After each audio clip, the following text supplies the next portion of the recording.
Emblems of Humanity are symbols of protection under international humanitarian law. Globally, they signify protection and life-saving work during armed conflicts.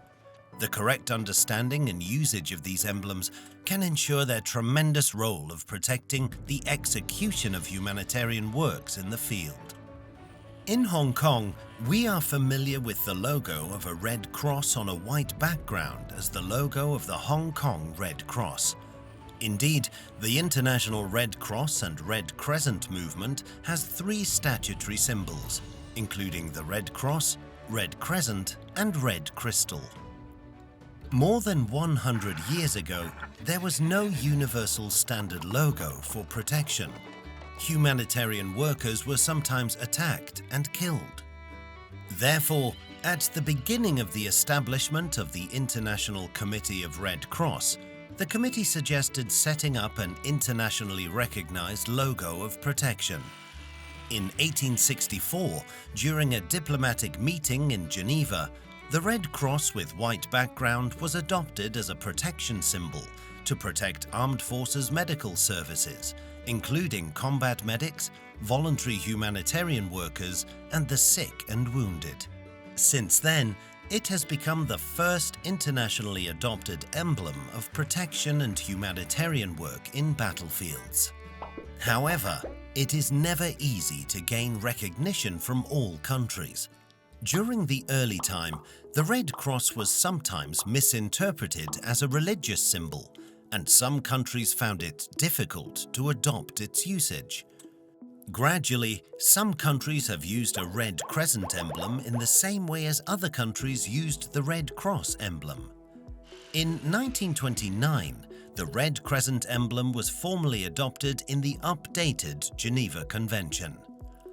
In 1986, our movement was formally renamed as International Red Cross and Red Crescent Movement. So far, more than 30 countries used the Red Crescent emblem and established Red Crescent societies. In order to promote the universality of the movement and increase the acceptance of emblems, an additional distinctive emblem, the Red Crystal, was adopted in the third protocol of the Geneva Convention in 2005.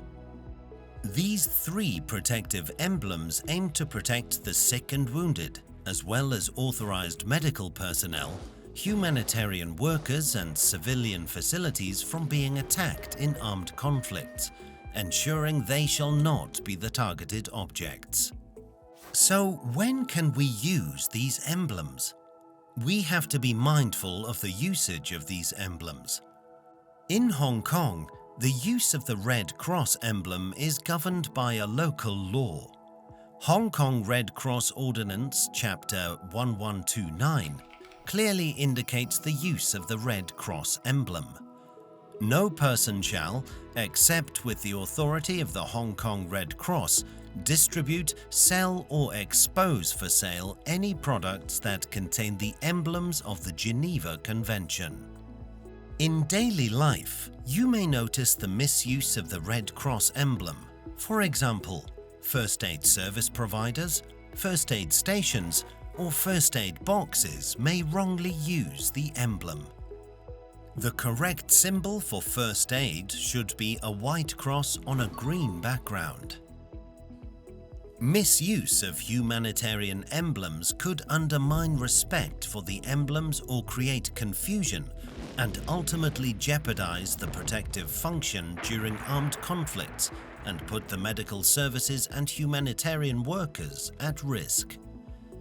If you have any questions about the practical use of these emblems, please let us know. We need more people to understand and use the emblems correctly, so we can empower the protective function to protect the people in need. We hope you can join us. Together, we can maximize the function of Emblems of Humanity.